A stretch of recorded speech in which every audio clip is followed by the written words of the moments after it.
Three, two, one.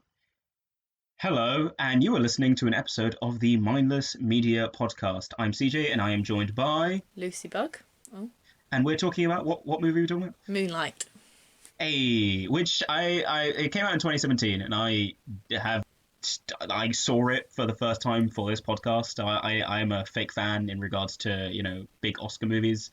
I watched it I think I watched it when it came out. I didn't watch it in cinema, but my dad got it on DVD, so I watched it around when it came out on DVD. And I watched it again last night. And I really like it. It's one of those films where, when you've watched a film years ago and you're like, yeah, I really love that film, and you sort of remember vaguely the plot, or you think you do, and you're like, yeah, this happens, blah, blah, blah. And when I watched it again, like, the bits that I thought were significant just, like, weren't. I don't know, like, there were a lot of things that I'd sort of forgotten, or, like, in my head I'd sort of changed the way they went, which is interesting. So before we get talking about it, could you run us through, like, the general gist of the story? Story. So Moonlight's a film about a black gay man growing up in Miami, and it's in three parts. It goes through his life, like, as a young child, teenager, and then as, like, an adult. And it's sort of about him discovering his identity, and, like, the way that different people treat him in different stages of his life, and the way he sort of treats himself. And, it's just about sort of him growing up, but it's done in, like, a staged way. It's more about relationships, I think, than about sort of himself. No, it's very true. It's one where, it's one of those movies, a lot like, I very much relate this to a Greta Gerwig movie, where it's not really about anything. It's not about a story. It's not about getting from point A to point B in a straightforward way. It reminds me a lot of Little Women in that sense. And much like Little Women, I didn't love it like everybody else did. Yeah, I don't like that you didn't love Little Women. I love that film. I love this film. Well, no, it makes like, I think it makes sense that you like both of those movies. Yeah. I very much thought this is a Lucy kind of film. And I want to hear, before we start talking about the movie in general, I want to hear, like, what was it about the movie that you love so much? So I will say I didn't love it as much the second time as I loved it the first time.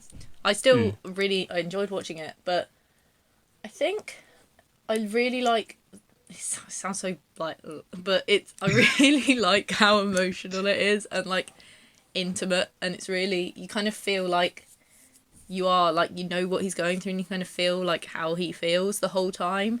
It's not sort of, there's nothing really left for you to, like, guess at how he's feeling. It's always very, I don't know, I like how emotional it is, and I like the idea, like, I like the sort of following someone through their life, because although Boyhood is a bit pointless, I like that you're following him through his whole life. I like sort of films about growing up.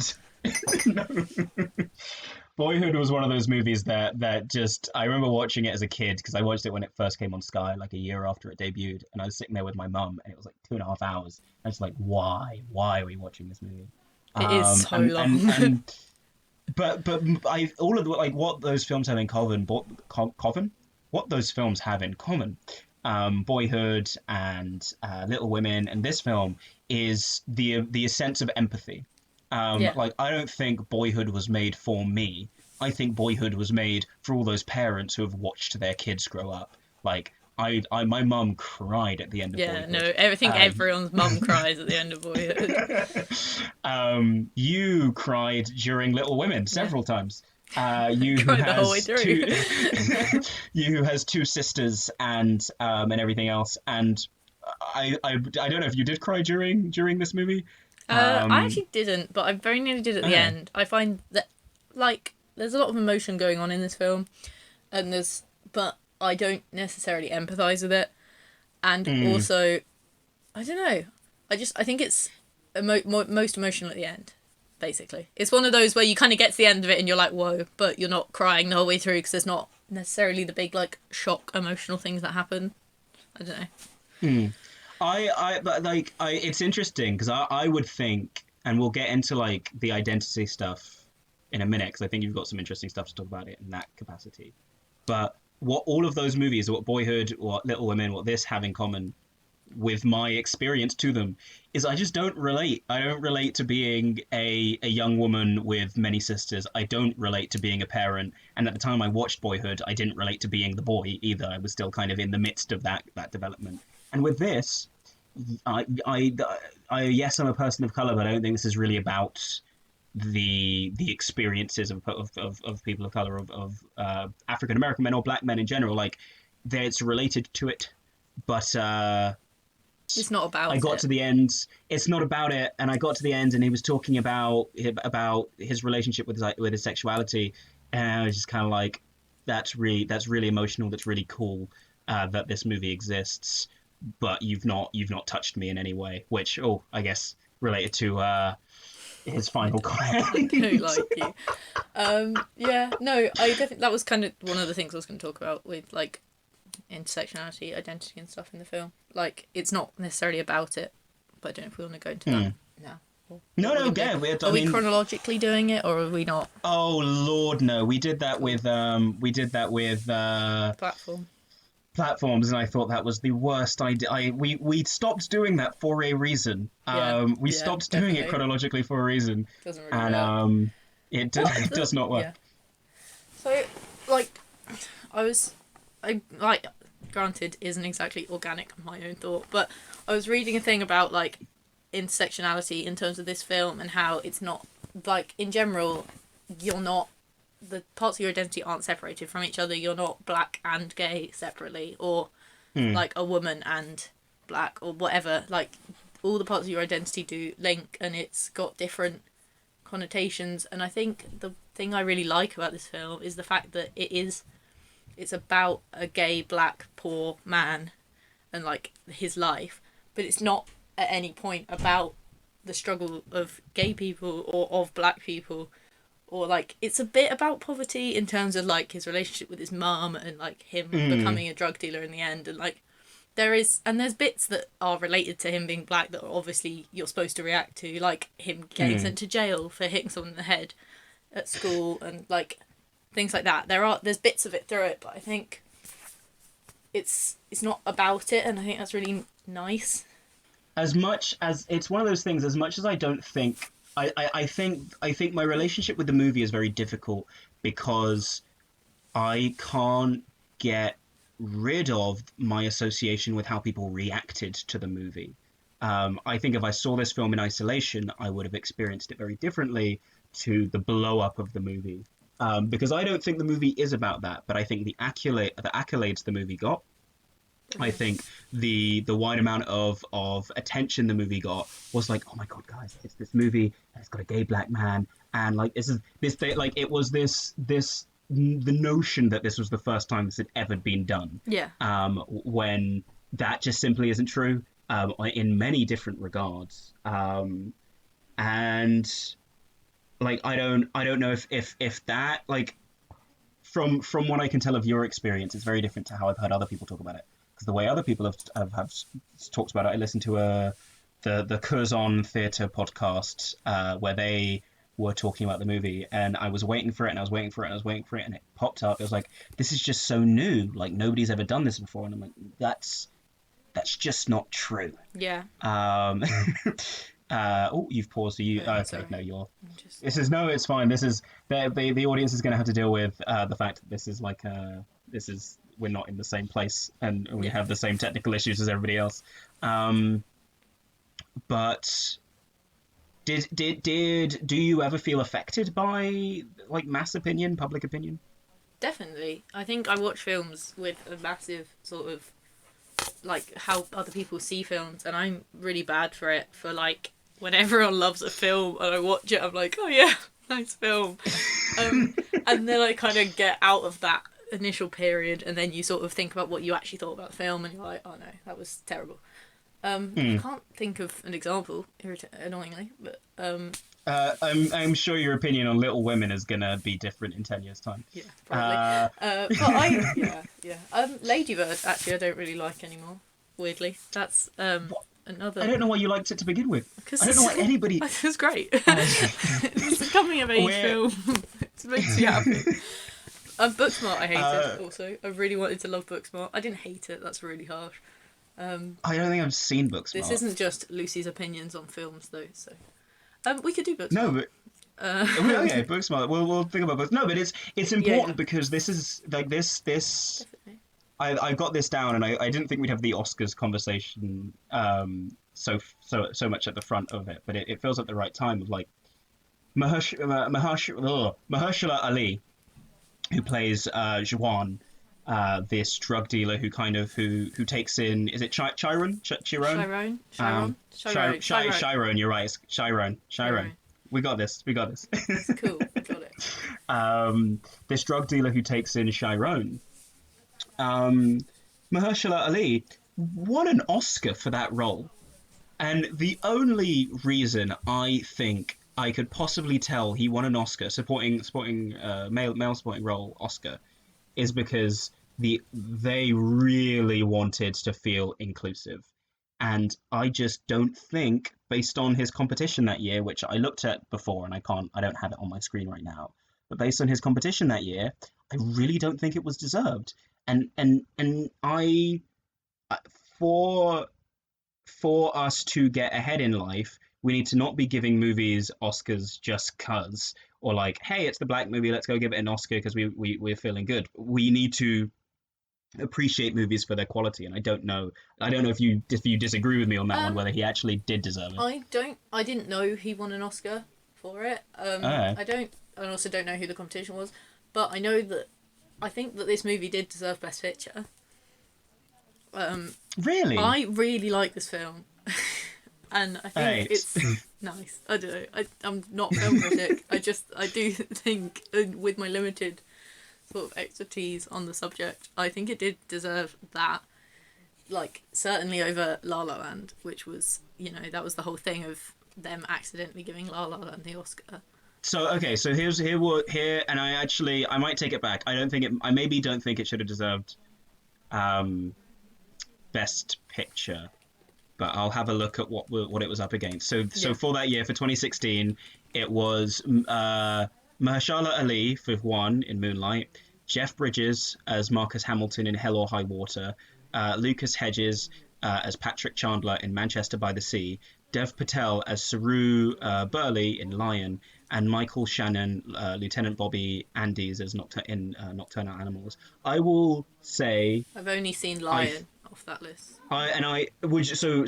Would you say that Dev Patel did a better job or a worse job or an equal job to Mahershala Ali?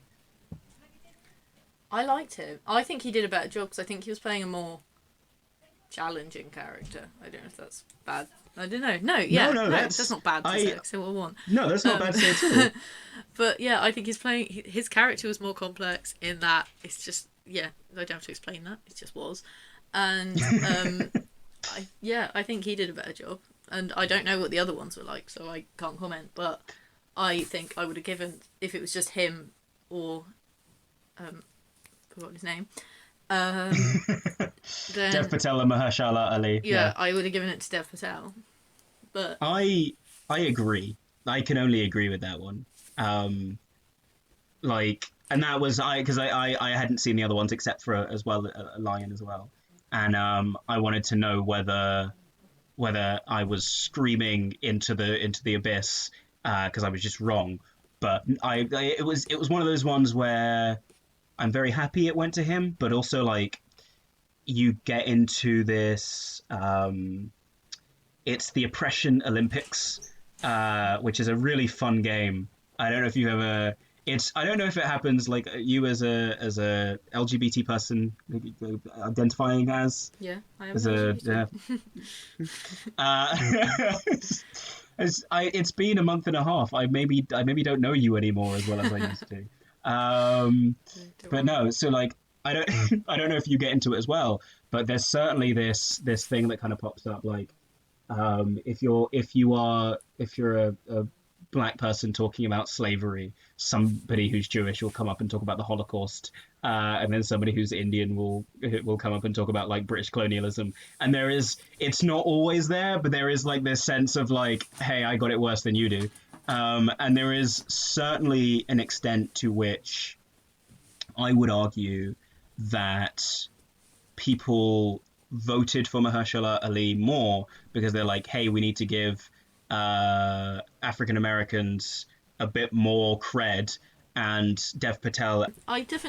Oppression Olympics is definitely a big thing. It's not, I don't think I've ever personally been in that kind of thing, because I don't like talking about it, because I feel very non-oppressed as, like, as a white, I'm gonna say it, as a white bisexual woman. I'm a very low category of oppression, and yes, it faces, like, yes, I'm not saying I have it perfect, easy, but I just feel like I don't want to get into that situation where I'm like, oh, my life is really hard and we face all these issues, and someone's going to come up and be like, yeah, Holocaust. I'm like, okay, fine. Like, I don't know, I don't like talking about it, really. I know, which I get is you. weird, like, they should talk about it more, I don't know, it doesn't really matter either way, but yeah, it's definitely a big thing though, in terms of like this Oscar and like the sort of idea that they've given it to an African American guy, but they've not given it to Dev Patel, who is Indian, and like he's also a minority, and like why is there a competition of like how oppressed are you? Well, it's one. How so? I think how oppressed are you is a debate that happens like within minority communities. I think from the outside, it's more just like, yeah, we don't like, like it's. I think it is a virtue signaling thing. I think it is well, for us to look good, let's give it to the black guy, because especially in America, that is the group that is perceived to be the most oppressed. And I'll read through the list of Best Picture nominees, and I'll ask for your opinion. So it was Moonlight, Arrival, Fences, Hacksaw Ridge, Hell or High Water, Hidden Figures, La La Land, Lion, and Manchester by the Sea.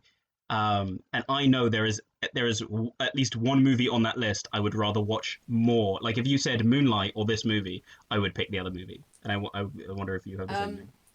So I've only seen off that list Lion, Moonlight, Hidden Figures, and La La Land. Hidden Figures I liked at the time, don't really remember it, so I don't think it deserves it for that reason. Okay. Lion I love, and Moonlight I love. I honestly don't know which one deserved it more. I like them both for very different reasons, and I am also not part of the Oscars.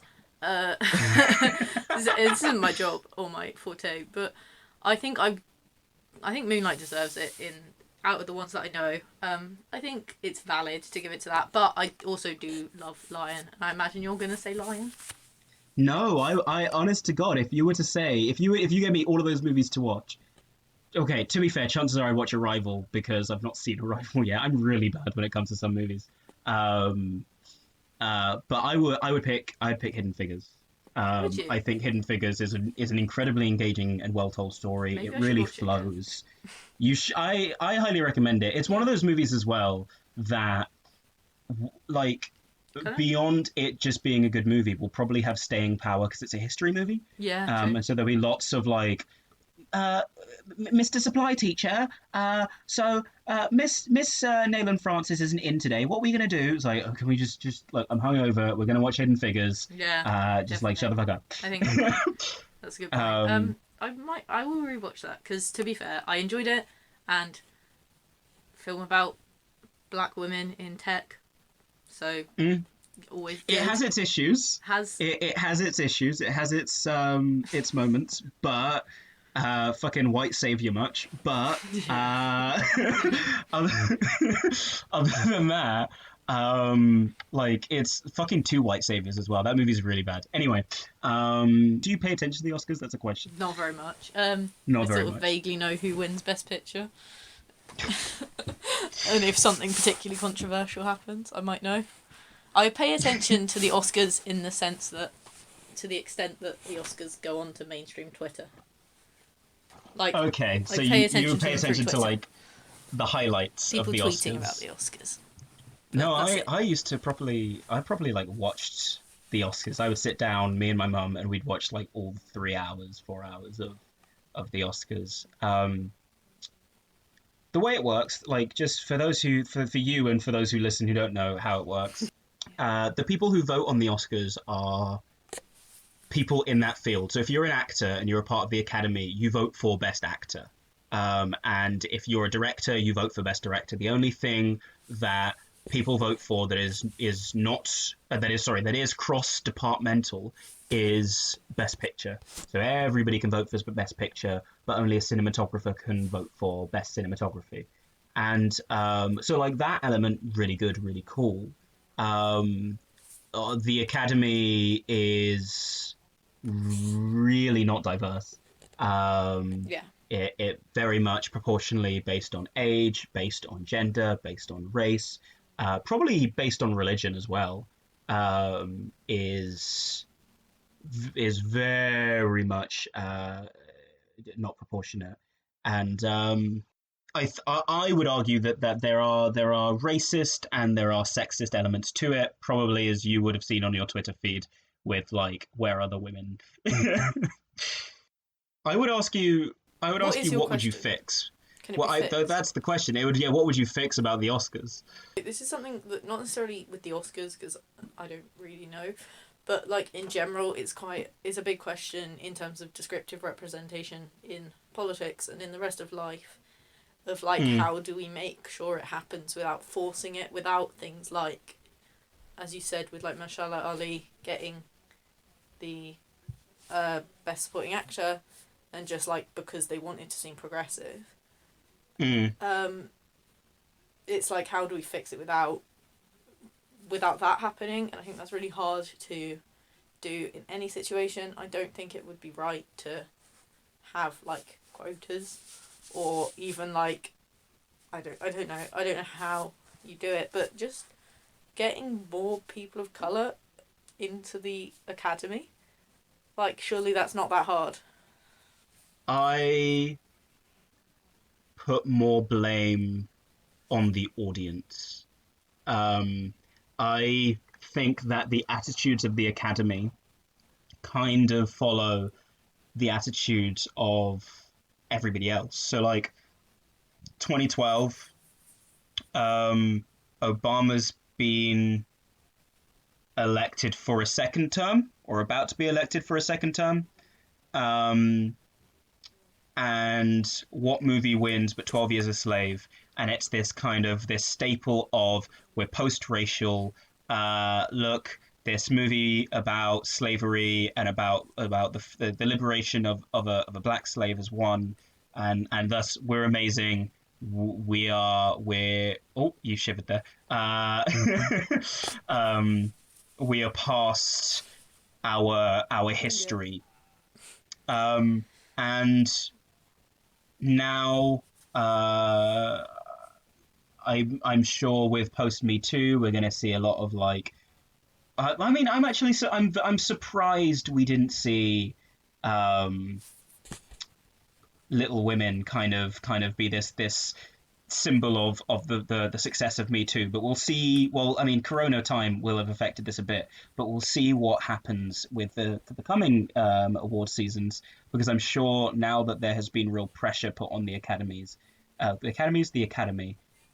they'll start giving kind of like, here you go, here you go, women, and that if we want real change, I don't think it's that you need. Well, I do think you need a more diverse Yeah. academy, but I think what people need to start doing is actually giving a shit, rather than pretending, rather than going like, I want to go see that Yeah. that Korean movie because everybody told me it'd be good. Like instead, just go see a Korean movie, not because it won an Oscar, or it's contended for an Oscar. Just go see it. Um, Yeah, definitely. uh, Because a lot of people will just see Parasites. They're like, oh, I don't want to see a Korean movie because, oh, subtitles or whatever. Or not even like I don't want to see a Korean movie. Just like you wouldn't consider it necessarily, yeah, or people wouldn't consider it. Um, But they'll be like, yeah, but everyone says it's really good. And to be fair, I went to see Parasite, and I caught myself saying to people, no, you should go watch it, even though it's Korean. Yeah. Like, even though it's got subtitles, even though, like, it's not our culture or whatever. Like, I caught myself saying that to people, and I was like, I shouldn't really have to say that to people to get them to go and watch a really good film. Yeah. Like, it's definitely a thing. Judging things on the content of its character, and also, like, if you care about it making an effort. I didn't love Little Women, but I will make an effort to go and see movies directed by women and movies written by women, because I think that's important. I think it's important to hear their voice. But I also think it's just as much as you see movies that are representative and make an effort to, I don't think we should start congratulating them just for being representative. Yeah, definitely. I think that's a really big thing. People will, like, with things like Moonlight. I'm not saying Moonlight isn't a film that is deserving of praise, because I really love it, as we know. But with films like Moonlight, people will, like, give it excessive praise because it's a film about a black gay man, and, like, people will kind of give it virtue just by being about that, regardless of whether it's a good film. And I think Booksmart got a bit of that in it being, I want to say directed by women, but I actually don't know who directed it. It's got, like, the best friend character is gay. It's about two girls and, like, their life, and addresses, like, topics like sexuality and female masturbation and, like, things like that are, like, controversial, and it's all very representative. But I think people gave it praise just because of that, and it's like, that's, like, you're not considering the content of the film. You're just sort of like, oh, woo, representative. Which things aren't good just because they're representative. And it's one of the, like, I can't speak for Booksmart, but I can speak for this film, and I think I have to stress, because I've listened to the director talk about it, and he seems like a really great guy, and he also seems like somebody who wrote it. So this movie was written as a treatment for a script, because it was this guy's. It was his life. His mother had died, passed away, and he was just kind of, like, dealing with that, and he was just kind of like, you know what, I'm gonna write this script. It was called In the Moonlight, Black Boys Look Blue, and then he put it away, put it in a drawer. Because it wasn't intended to be this, oh, I'm going to do something groundbreaking. It was just, I'm going to represent the life that I lived in a story, and that was that. And then obviously it got picked up and it got made, and yada yada. And if you want to hear the full story, I'll send a link into the podcast I listened to where he talks about it. But it's nothing that they're doing, but it is wholeheartedly the way we see things. And I think part of the issue is that people don't go out and see it, kind of like we were talking about. Because for me and for my mum as well, we watched it, not together, but we watched it, and she came into my room this morning when I was giving it a look, and she was just like, yeah, I like that movie, but I just got kind of bored. And I think part of that is because it's a storyless movie. It doesn't really have that direction. But also I think it's because we've seen it before. I can't help comparing the next movie that attempts to be representative, and say that I've seen it before. I have seen one of the things that the director spoke about, and one of the things that the guys on the podcast were talking about was, oh, it's really cool because, the gangster isn't just a gangster, he also cares. And the gay guy, black guy, isn't just a gay black guy. And the druggy mother isn't just a druggy mother. And I'm like, I've seen that all in The Wire. The Wire is a show which I highly recommend everybody go and watch, because if you want to see duality of character, if you want to see three-dimensional stories about people of color, about people of color living in situations of poverty and crime, if you want to see something that questions the system, then that's The Wire. And I can't sit down and watch people talk about a movie that was made in 2015, 2016 and say, oh my God, this is revolutionary, when The Wire did it back in 2005.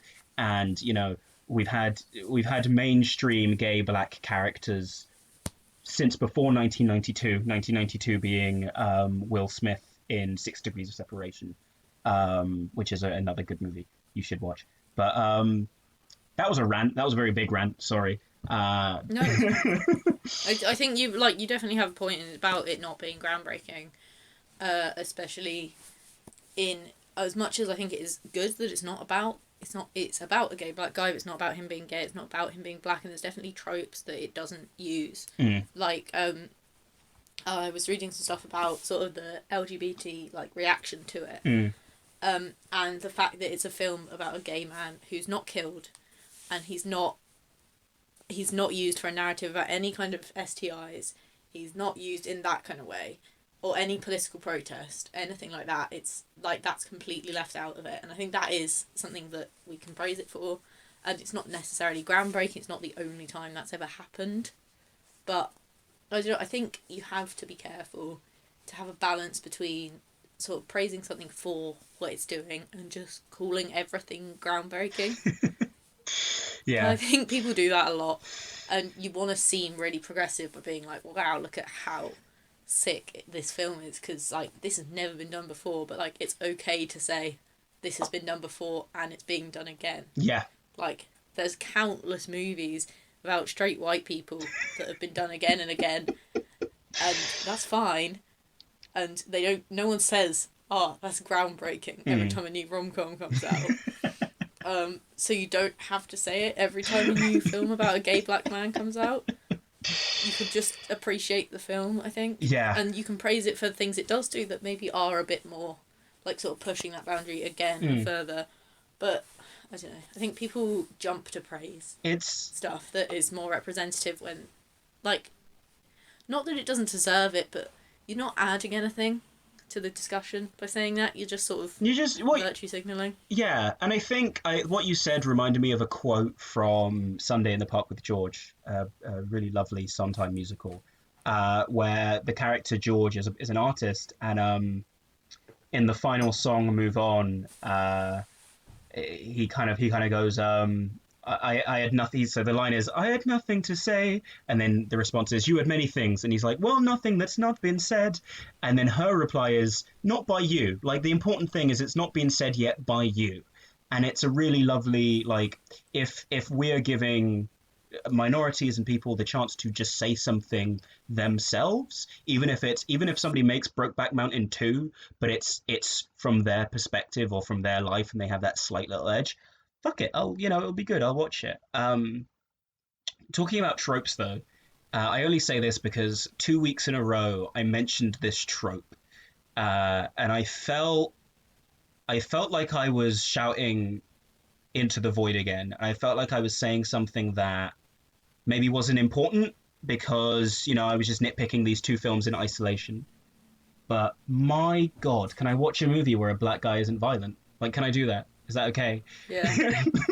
No, it has that, and I know it is trying to use that to make a point about black masculinity and masculinity in general, and sort of the way that ties in with his being gay and blah blah blah, the rest of the film. But yeah, that is in so many things. It's ridiculous. What was it? It was platforms. It was what was the movie? There was the one we didn't release. It was All the Bright Places. Did we not release that? No, because that's how much I keep up with it. Because my recording was down. Obviously, it was in Get Out. I'm relatively sure every movie we've watched with a person of color has had that person of color become violent. And I'll go through our list. I can open our list now and see that and be like... It. But even not necessarily within our list, I'm trying to think now, but struggling to think of movies where black people haven't been violent. Where there have been black men and not had them been violent. Yep. The only thing I can think of is Harry Potter. No, but Dean... Because Dean Thomas... No, none of the black men are... There are black men in Harry Potter who aren't violent. Dean Thomas doesn't do anything wrong. There has to be a scene in the last movie where... I mean, just the whole notion of, good versus evil, evil always wearing black is, its own thing. But, Yeah. Dean, I'm sure I remember Dean. Okay, no, okay, fine. Dean Thomas isn't violent as far as I can remember, although I watched that movie with a fine comb and see. But Dean Thomas does play into the thing that we spoke about um, in To All the Boys I've Loved Before, where it's like, oh, he's a threat and he's black. He's oh, Definitely, he's sexually promiscuous because he's black. definitely. Which, Yeah. oh gosh, I am reading through our list, and yep, all of the movies that we have watched. Yeah, definitely. It's so fun. We love it. We stan. Anyway, don't. It doesn't suit you. I can't say stan. No, you don't say stan. I've decided. Talk to me about what have you read about black masculinity? It's interesting hearing you reference that. It's some part of what I want to talk about. I was so I was reading things about sort of the different pressures that are on black, like not necessarily pressures on black men. I don't think that's the right way of phrasing it, but sort of the idea that is in all these films and in sort of society of showing like strong black men as like violent, and the association with like drug dealing, and sort of him. I was reading a thing about him becoming like, I can't remember what it said. I think it said like becoming like the image of black masculinity, of like getting grills and like becoming a drug dealer and like all these things that sort of, I don't know, I just thought it was interesting that like relationship between, like, it was more just sort of a part of the intersectionality thing that I wanted to talk about, of like these parts of him aren't separate. Well, but I don't know. I didn't think about the relationship. Got a little bit of a ramble. No, but it was good because I didn't think about his grills. I didn't think about the fact they're fake as well. Like, that's an important thing to note. Not just he got grills, but that they're fake grills that he kind of like puts in his mouth. It's very performative. And he's doing that to sort of hide himself, and hiding that from himself and from everyone else. Much like, is it of like Kevin? Kevin, is that the guy who now has a Kevin. wife or like a girlfriend at the very least and a kid? Child, And he, like, both of them talk about not being able to live their full lives. That's I kind of ignored that because I very much ignored the main themes of the movie. You just spent the whole movie thinking, Oscars. No. I actually have. No. But like. No, I'm joking. But because it's interesting thinking about that presentation of masculinity, because if I were to say what the message of the movie was, I was going to argue the importance of earnest touch and the importance of soft, earnest touch, because throughout that we see these guys not expressing themselves in a way that is affectionate in kind of the traditional sense, in the comfortable sense, in the hugging sense, and in all of that nonsense, but in the way of like the kids roughhousing in the park, and the kind of the fighting later. Like, I think all of that is the only piece of physical contact that these kids are able to express themselves by.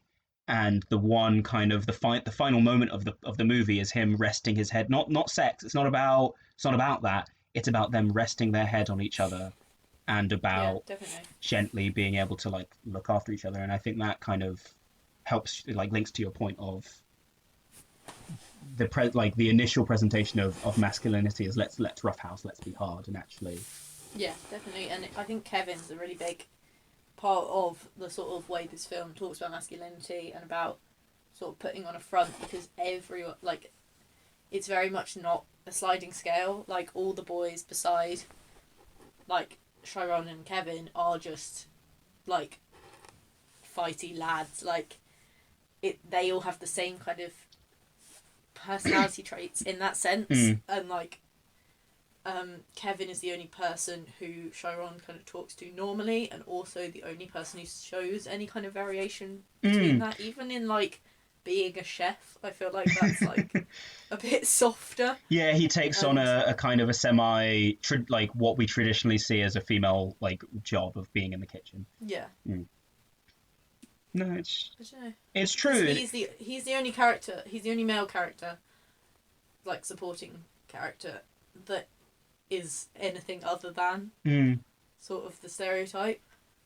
And yeah, and like he brings that part out of Chiron, who has been Chiron, Yeah, who has whatever. been sort of neglecting that part of himself, because he's not seen. The way we see it is like he's not seen Kevin in years, and then when he comes back to see him again, he's being touchy and like a little more soft and more himself again. And but he even yeah, I think your point about touch, I didn't think it was. I was watching the film, but in like hindsight, that's definitely a big theme through the film. well, because it's really interesting. it's one of like it was highlighted to me when after the fight and somebody goes to comfort him and he like reels away, and I thought that like that was the point of no return. Not like, yeah, the fight and everything else, but it was this rejection of touch and soft touch and physical contact, which is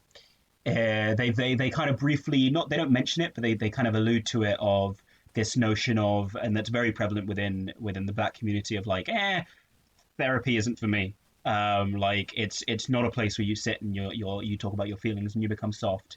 It's you know, we deal with our thing, and that's not just a Black thing, it's a masculinity thing. I'm sure if you did a survey of people who go to therapy, you would see that more women go to therapy than men. But it's very prevalent, and it is a really interesting part of the movie. And it's one thing it does really well. Yeah. And I wrote down Freudian and developmental psychology on my little notebook, because in any movie that kind of follows somebody through their life, I start to think of developmental psychology, and like that's how we learn. That's how, you know, babies learn, through like putting things in their mouths and feeling things and grabbing things and definitely. And I was going to say, sorry, I kind of butted into you. No, but, it's fine. In the sort of touch thing, like the bit where you said you noticed it as like a point of no return after the fight. But also it's like it's in the film earlier than that. It's in, I think we've got very far into a discussion about Moonlight without mentioning the bit where they're swimming. Yes. Yes. But in that bit, that's about like Juan is touching him in a way that like he isn't used to. This just doesn't sound right, but you know what I mean.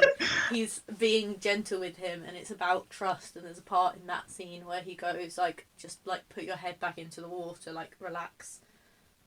And that's a really powerful like thing. I hope you know I have that written down. I've got the waves imagery written down on my piece of paper, so didn't forget it. No, I also had it written down. I just was like looking at my thing, and I was like, we're very far into this film. It's a very important part of this film. We have to talk about it. Also, I want to talk about it. Not just that moment of him being put down, because we later see the boy standing at the ocean without Juan, and I think it's just the way, like, water in general. Water envelops you, water surrounds you, and is like, there is no place else where you can be touched the most. Yeah, no, you're right. It's like, it's very much a physical touch thing and a support thing, a kind of care, and not care because water doesn't care about you, but like when you're in the water, and there is nowhere else that you can be touched so much, and supported in the, like, you float. Yes. And like it's always gonna be there. Which well, it's not always there, but I know what you mean. Which, like, in the general sense, it's an incredibly important thing about life and development and everything else, and that's something I hope is pushed in, because, you know, I know sometimes we don't know the line between talking about politics and just like the emotional stuff.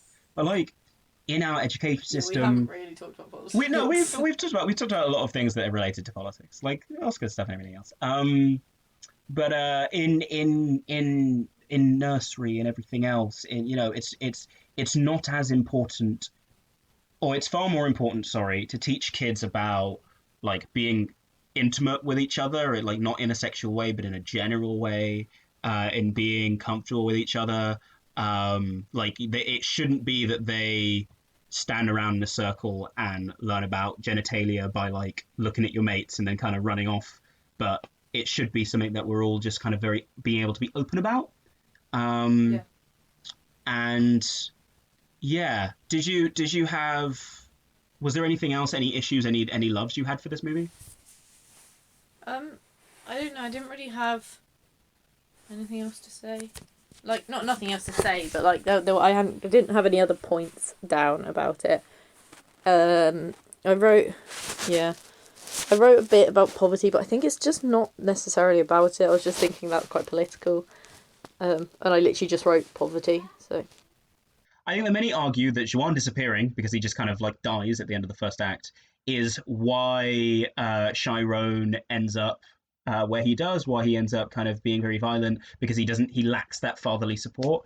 And I think that perpetuates very negative stereotypes and like a very negative argument that um, kind of it's the absence of black men from the lives of their from their children that leads to violent black children. Um, you know, we don't we his father like Chiron's biological father split, and now his surrogate father has died, and that is the fault. That is what pushes him, propels him there. And like quite frankly, I'm just sick and tired of that stereotype. Like it puts the fault at the hands of people of color, and sure, like that contributes to it. And I wish we had time to talk about the role of women in this story as well, because that's an incredibly interesting thing. I think I'll briefly mention it. I think that that argument of it's the fault of black men also is an argument that it's the fault of black women, because they seem to are unable to raise children themselves. Like single mothers can't raise children themselves. Um, we see is it Tracy? Is it, I can't remember her name. It's I guess it begins with a T. I don't. Um, Teresa. Teresa. We see Teresa just kind of disappear when Juan dies. Like we have one scene with her, and then she kind of isn't in the rest of the story. Um, and it all seems to be this argument for like the failure of the sort of black family structure to maintain itself and to hold Definitely. itself there. And it frustrates me, but that's a kind of another of the two stereotypes this movie perpetuates. It's violent black men and black fathers not being there. And I think whilst this movie does a good job at the end for having diversity, I think it doesn't do a great job for black men. Um, and that's yeah, that hurts. That was a ramble. That was a rant. I don't think No, I. but you meant like it's definitely a good point about, and it's part of the film that it kind of ties in. Sorry, I've said like three different sentence starters for this point, but whatever. um, it ties in one with what we were saying about overpraising films for being representative, because people will brush over the way that this film portrays black family structures and black male violence. And I think no, to an What? extent, like the thing about single mothers and like I was gonna say black women, but it's not really got any of the like stereotypes of black women that you would see. I don't think in like terms of, I don't know. She's like a stereotype in her kind of role as his mum, but I don't. There's kind of only two female characters in this film. You've got the enabling mother, so it's the mother who enables the violence, which is a common stereotype. It's like it's the neglectful black mother who doesn't conform to the normal ways that white people raise their children, and so she's a bad mother. She's sexually promiscuous. Like all of these things kind of Yeah, tie true. to Oh that. yeah, I forgot. I didn't think of that. That's one. Definitely. Um, and then you've got Teresa, who if we saw her being more of a mother, I would say that the movie did very well, but we don't get a lot of it. And We I don't know see a lot of it's it. It's hinted. It's hinted that she is a nicer mm, mother figure. But it's not shown, so I don't think you can praise it for that. No, and it's also the fact it's not just that it's not shown, but it's not shown the moment that Juan dies. Yeah. So it's immediately the man leaves the family structure, and suddenly she's less of a mother to him. Yeah, definitely.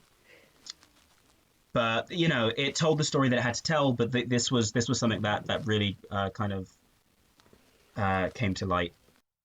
But I think that's everything. We've definitely run out of time. But that's everything. We'll do our rating thing. So as a movie in itself, what would you give it out of 10? I'm gonna give it an 8 because An 8? I don't like giving, or a 9. I'm gonna give it a 9. Whatever. I get really stressed about giving things high scores because I don't want people to think, or not even people to think. I don't want myself to think that I think it's the perfect movie. But I really like it, so I'm giving it a 9 out of 10.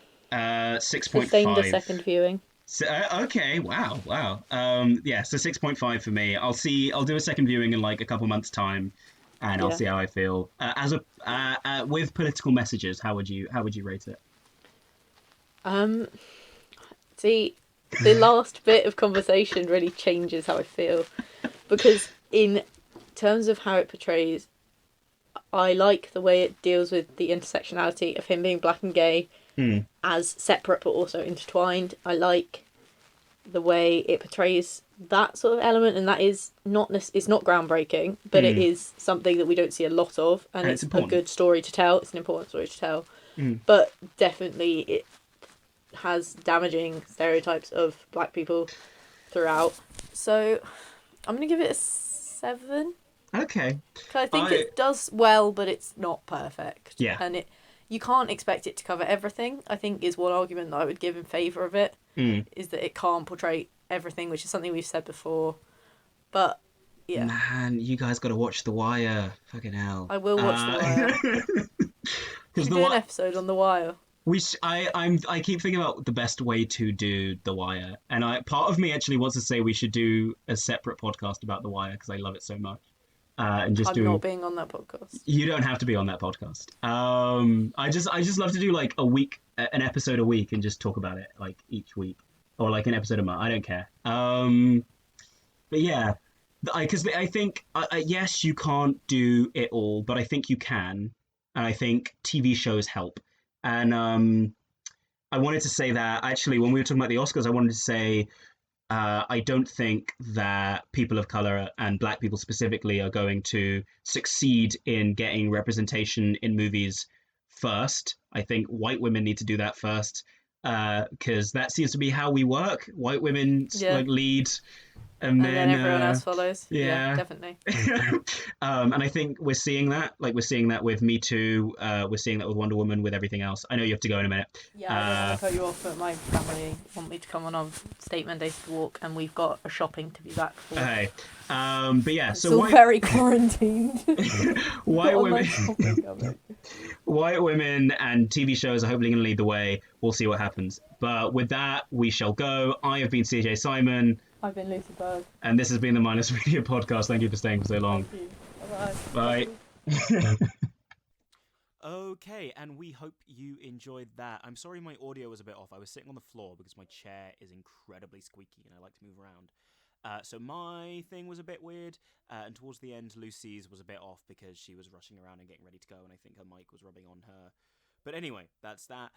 We really hope you enjoyed the podcast. You can hit us up and send us emails at thefollyteam@mindlessfolly.com. I think that's an email. I think that's our email address. And you can also hit up our Twitter and our Instagrams and everything else, which is in the description below. What movies do you want us to watch? What movies do you want us to analyze?